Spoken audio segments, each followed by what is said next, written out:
Howdy folks, so this is my manifold. You can tell that it's not really a manifold anymore. Originally, it was the pile of plastic sitting over here, which you can suddenly determine, well, isn't there. So what I'm doing is, now that I know it does what I want, is I'm going to, well, have taken it all apart. I bought myself some actual proper PVC glue there, and I'm going to finish dismantling it, put the primer to it, clean it all up, put the primer to it, and glue it all together in its final configuration. And that's it. That one doesn't change ever again. So, oh look, here comes Doug with a tractor. Howdy folks, how you all doing? Quick update. Most of you got some stuff done over the weekend. Just wanted to talk about that. Had a Rob Ross moment. There are no accidents, only happy something, try and feel better about the fact you screwed something up. So, yeah, we'll talk about that. It's led to an unplanned change to the system. Exhibit A 2020 of why I hate glue. Anyway, it's not all bad, everything's fine, but just kind of irritating. I got some new plants for the system. We'll talk about how things are going, and we'll take you for a quick walk around. Typical update stuff. So let's go look. So, okay, right down there, that are the new plants that I am getting, or that I have picked up. So we have some paste tomatoes now, some pak choy, not bok choy, but pak choy, some sage, can't remember what this one is, basil, and then some lettuce greens, which is nice. So, yeah, actually it's going to be better to do it from over here. So, right there, you can see that I have the manifold, and it's been changed. You'll notice that the water is now going in down here. This has all been now glued together. So, everything, the valves out, and to this joiner here. The elbow is not glued, the elbow is not glued, the joiner is, and the whole other assembly is glued. The end cap on the far end is not glued to allow me to do expansion later on. And I put it together wrong. So, of course, the original design had the water coming in the middle, and then everything spaced out based on that. So that as water would come in, it spreads out, applies pressure left and right against the end caps, and that balances the flow out across all the pipes. And then I started gluing things together and forgot what it was I was doing and didn't. So, a little bit live at the improv, so now everything is based on 10-inch bar. The pieces in between are 10-inch, 25 centimeter. So, and of course you got a little bit of inset in each of the ends, so it's a little bit less. But that gives the setup as you see it now. It's working fine. It did mean that, of course, naturally that changed the spacing of the pipes here, so I wound up having to rapidly undo all of my tie downs and redo them based on where it was really going. We've had high winds for a couple of days, and so I actually had to take the plants out of the system for a couple of days because I was worried about the winds ripping the plants out. So this is my storm shelter, so for a while everything was living in there.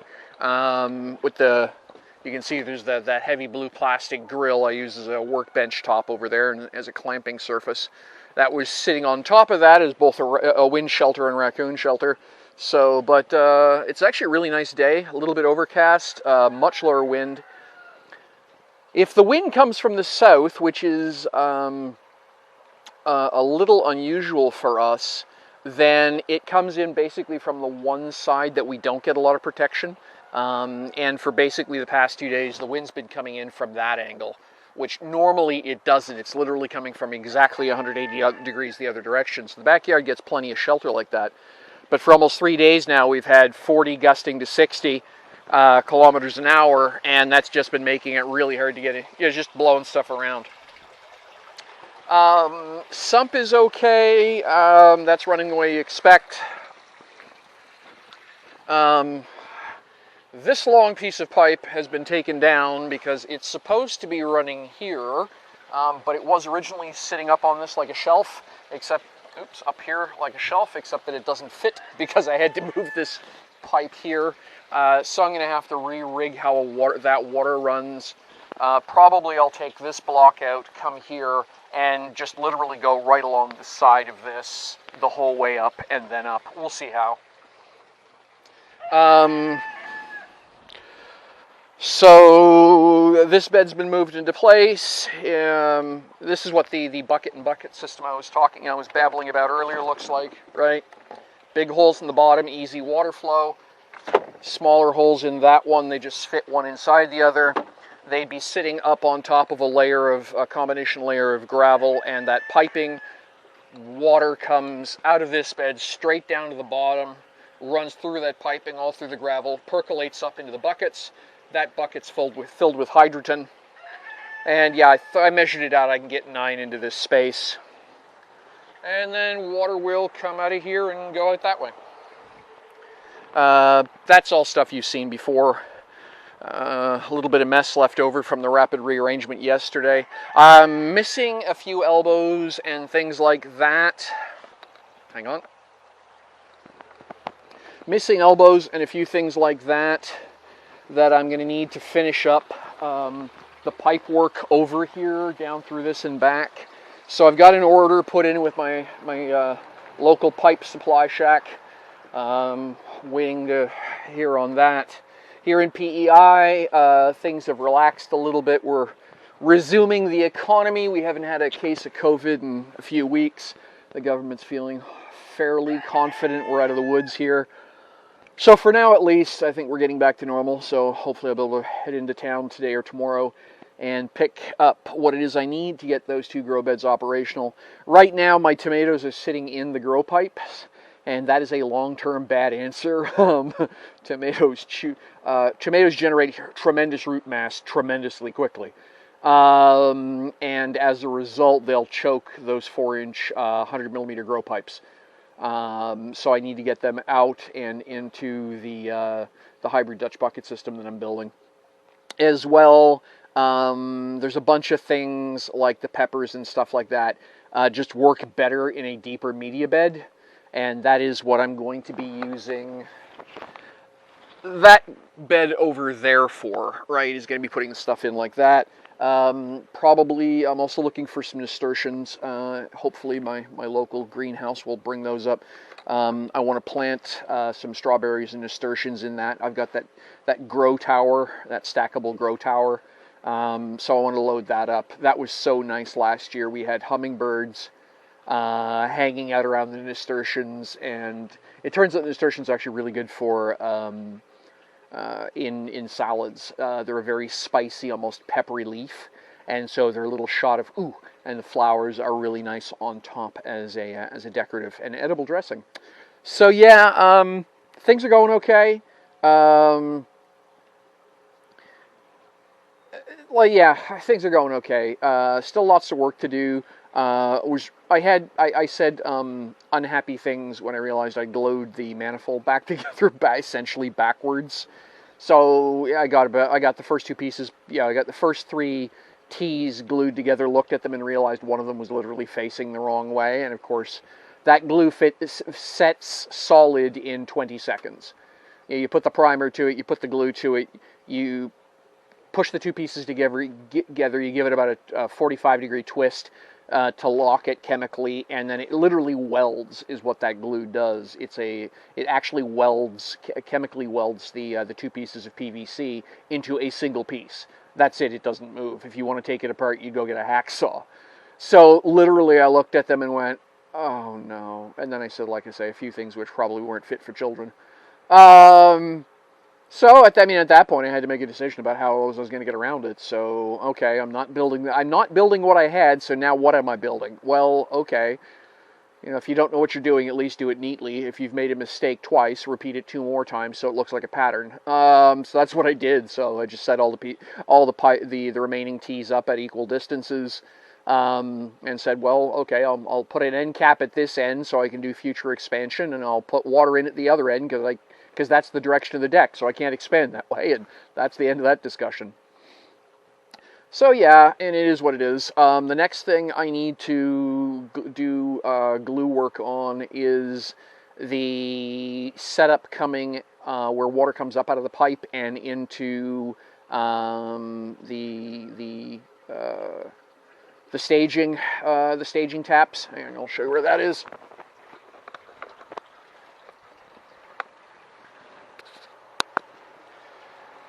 So, sec here. So yeah, so right now the pump, of course, is down there. Water comes up. I go just over top to here. So this is my master cutoff. There's a problem, however, is if I flip that valve, there's nowhere for the water to go. So what I need to do is rearrange all of this so that that's essentially a T setup, where if I close, or some arrangement where if I close, probably what I'll do is down here is put a T and move that master cutoff down here, because water, of course, will always is lazy. It'll always go the slowest route. So the idea is you crack a valve here and dump that water straight back down into the sump. And if that valve is closed, well, water can't do that, so then it'll come up here and load and pressurize this system.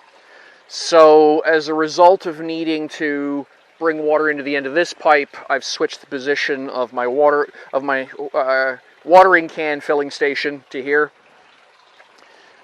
This piece of pipe will change as well. Oh,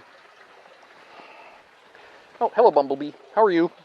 So what I'm going to do is, this is actually going to get raised up to about this level. I'm going to do that with some 2x3, some 50x75. And so all this pipe that's down at this level actually has to come up to this level.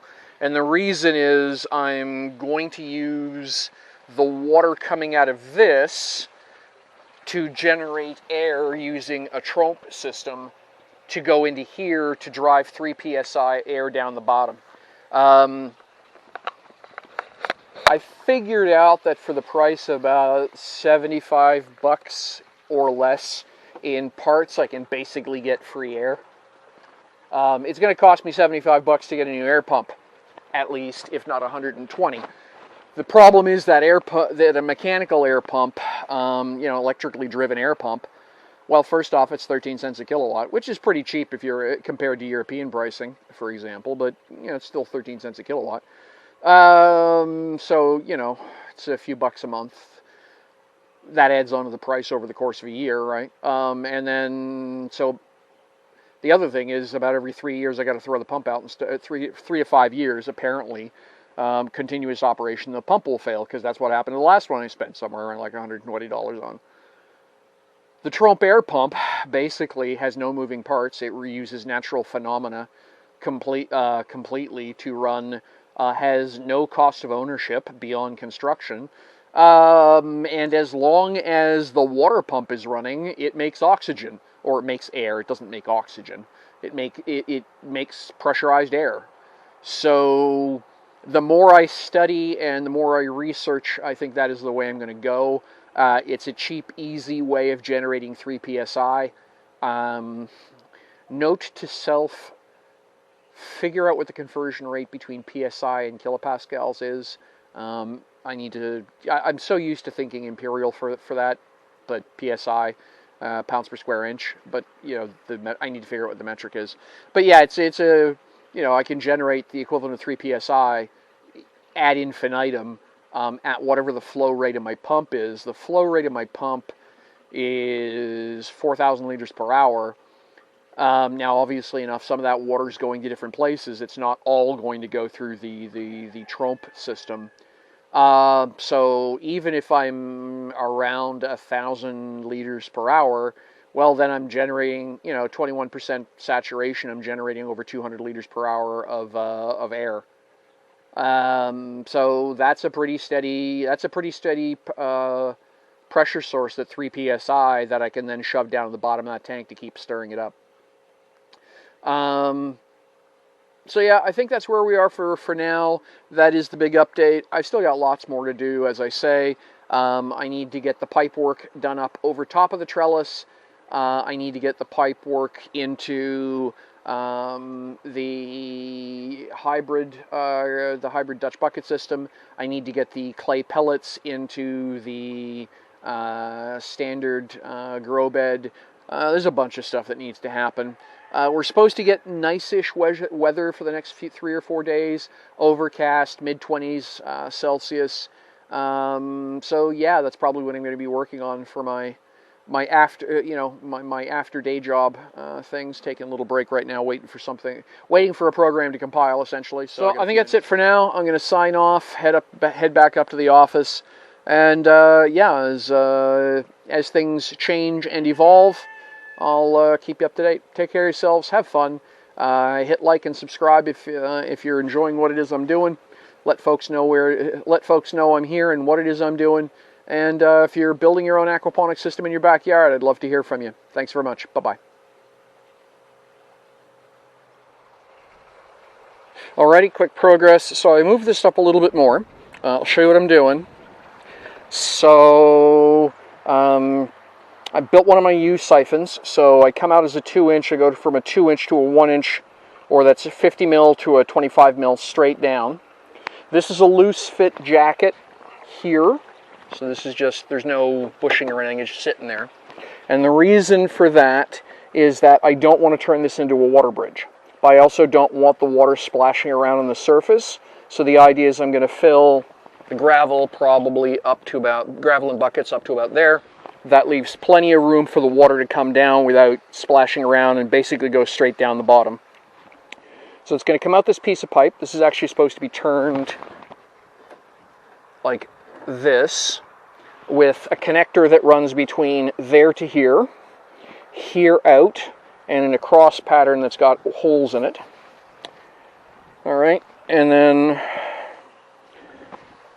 over here, whoops, that was awkward. Over here, this, I'm going to redo this, and it's going to look like this on the inside. So this is one of my U siphons that I've taken to building. So it comes up at an angle, lets this whole thing fill up. That pipe goes from, like I say, 50 mil.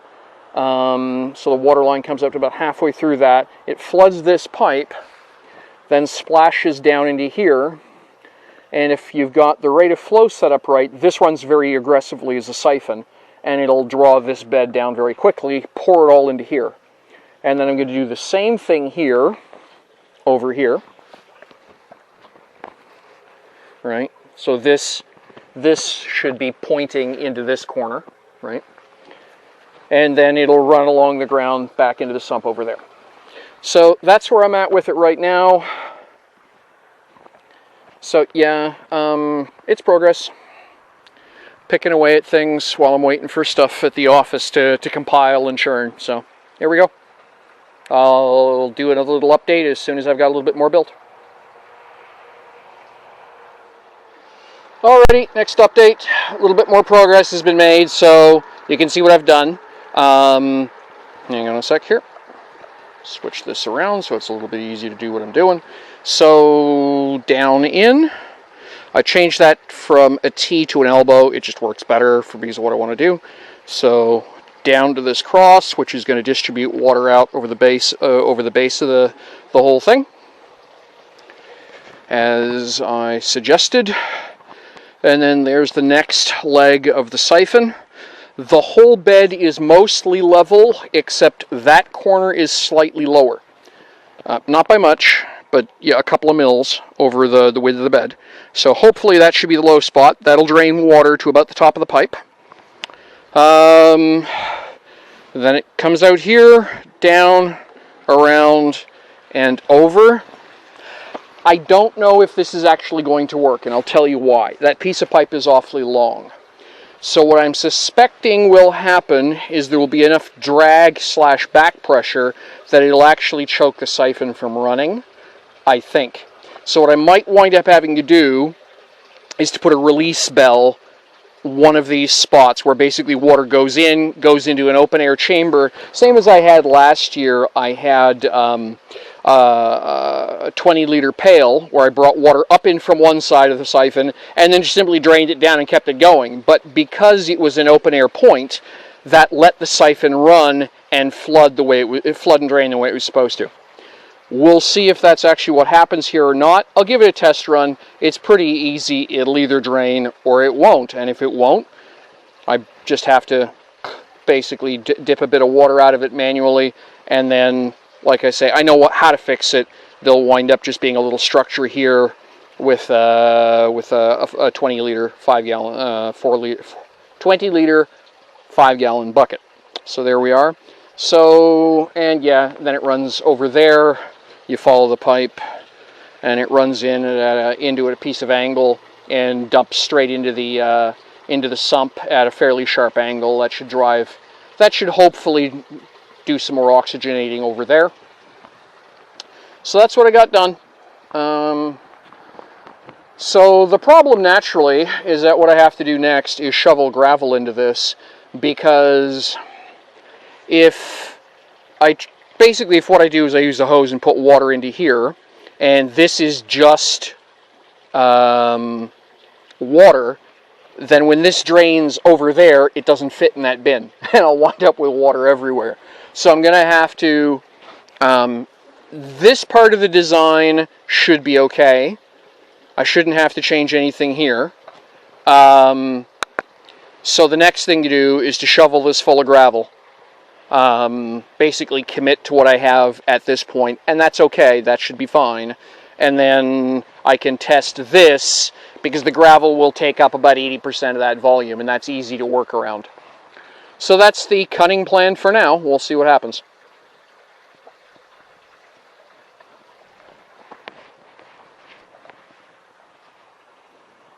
Random chicken footage. This is Denny, our resident rooster. Chrissy's got the boys and the girls out for a trot around the property right now, just fresh greens and all the good stuff. So that's the fellow you keep hearing in the background of all of my videos. That's him, and he's looking at me very suspiciously because you can tell I'm looking at him. So yeah, there we go. We'll do some random chicken inspections here. There we are.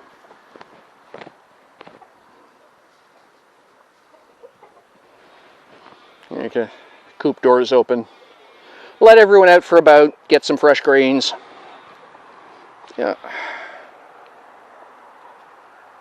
Doug's working on expanding the raised beds, so he's got some craft paper underneath them, and then packed full of aged straw, and then we're putting topsoil in on top of that. It's looking pretty good. So yeah. Oh, rooster check.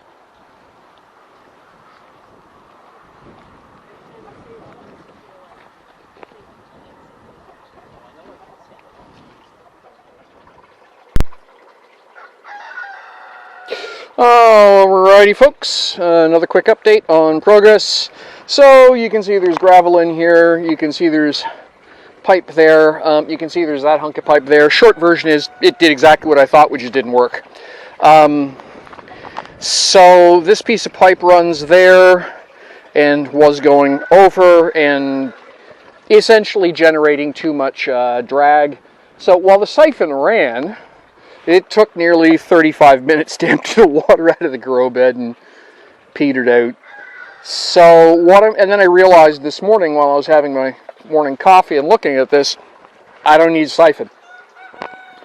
The whole point, as you can see, is this bucket and bucket system, right? So I've got holes in that bucket, a hole in that bucket that water can come and go by, and they're all going to be like that. I'll have 9 of them in there.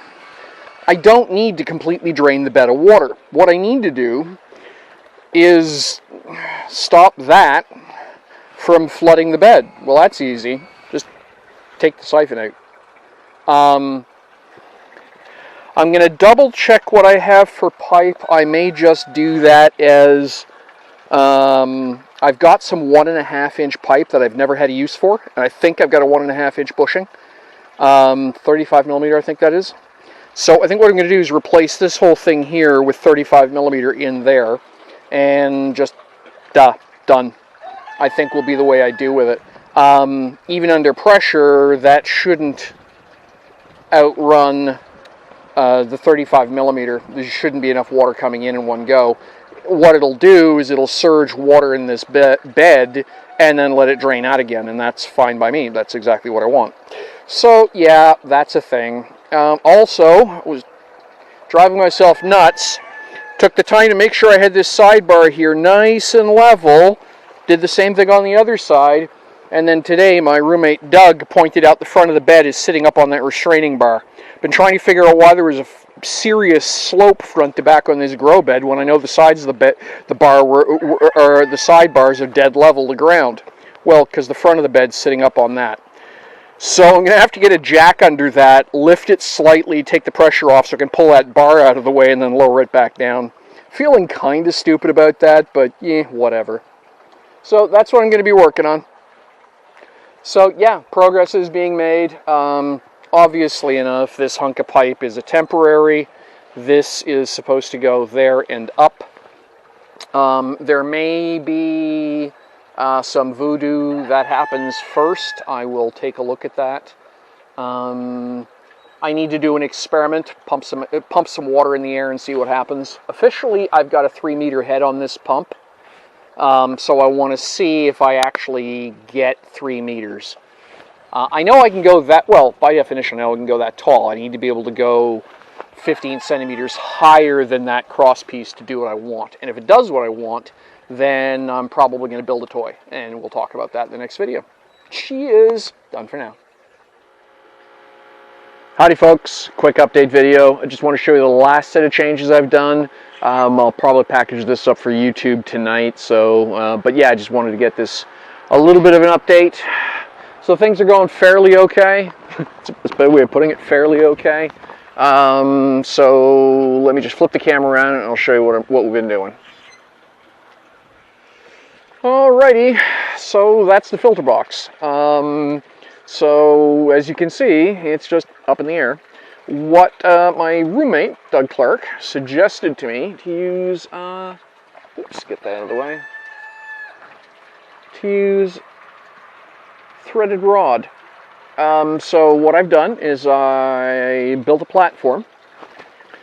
Show you what that looks like around from the side here. Right? And I've just got these 4 pieces of threaded rod down through the supports, as you can see. And it's just sitting on that, and I've got it set up pretty much perfectly level, just using the bolts and the butterfly nuts and the washers.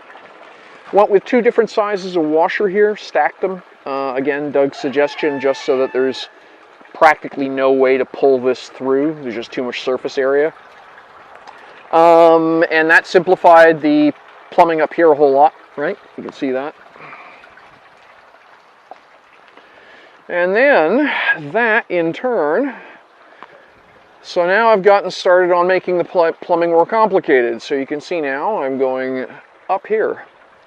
And this is the start of a Trompe pump, right? So it's going to run along there. I've got some of the bits and pieces. So that's going to be the air tank, as it were, run across there. The piece down the bottom will continue along, and then it'll go up for and that'll be the dump, the open air end, right? So that's that. So that's weather's kind of wasn't very good over the weekend. Didn't get as much done as I wanted to, but so that's the start of it. So the idea is the water just pours in at the top there. I'm going to have what basically amounts to a venturi partially down the pipe.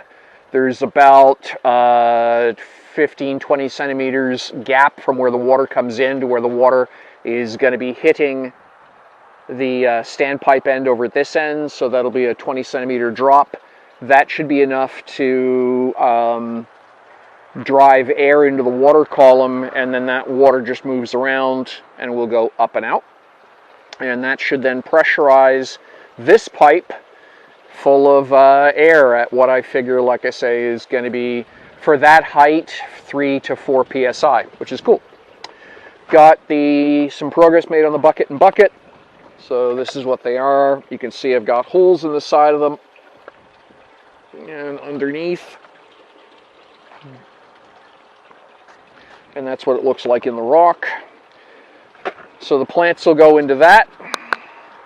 And yeah, as soon as I can get a sunny day, that's going to get done. And did a little bit of changes here. So I go out of the side of the tank, down underneath here, and in through the side. That should be fine.